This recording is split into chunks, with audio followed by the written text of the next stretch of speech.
What does the world look like at $10 million Bitcoin? This is an interesting question that I think stumps a lot of people. You'll often hear people say something like, oh, well, at $10 million per coin, pizza is going to cost $10,000, so that means the world must have ended. But I don't think that's necessarily true. In fact, if you go back and look at Bitcoin's history when it was around $1,000 8 years ago, people thought a $100,000 Bitcoin was impossible. They say that if it ever happened, it would mean the world collapsed and everything had gone crazy. But that didn't happen. The world didn't end and life went on. At today's market value, Bitcoin is only 0.2% of total global wealth, which is almost nothing. If Bitcoin were to reach $10 million per coin, assuming all 21 million coins exist and are not lost, that would make Bitcoin a $210 trillion asset. That is pretty big, about 8x the size of gold today. But even if you assume that total global wealth does not grow at all during that period in which Bitcoin reaches that size, Bitcoin would still only make up about 21% of global wealth. That is significant, but it is not unreasonable. One way to think about this is by comparing Bitcoin's share of global wealth to the concept of the market portfolio.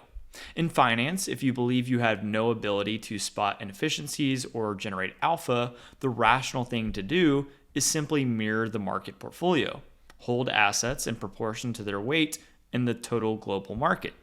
Today, that market portfolio might look like 30% bonds, 30% real estate, a certain percentage in equities, and just 0.2% in Bitcoin.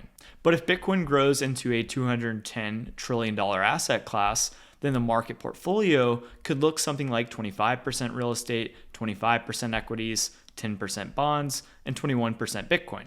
That kind of allocation is not extreme. It would simply reflect Bitcoin's rise as a global major long-term savings technology asset. So what would the world look like at $10 million Bitcoin?